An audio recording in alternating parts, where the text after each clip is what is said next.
Yeah, Josh, the Department of Health and Human Services says the Granite State usually has between 20 and 80 cases of pertussis or whooping cough per year. But just since September, they're claiming an alarming 50 cases confirmed.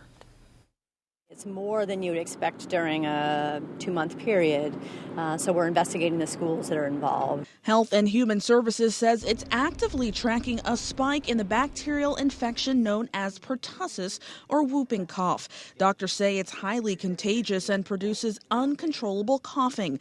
Cases over the past few months have risen dramatically in Hillsborough County, with clusters found at schools in Merrimack and Nashua. In all, 19 cases were in children ranging from infants to 9 years old. 22 were in children ranging from 10 to 14. HHS says nearly all of the children with confirmed cases are up to date with their pertussis vaccines, which sounds odd, but experts say it's not uncommon. They didn't fully respond to the vaccine that they got, even though they got it.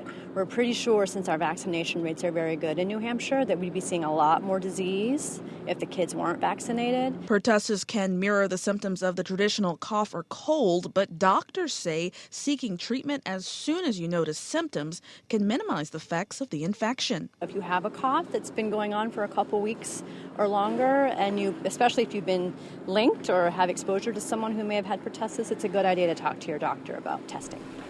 And doctors also say that the sooner you treat pertussis, the better, as the infection could last for months without medication. We're live in the studio. Melinda Davenport, WMUR News 9.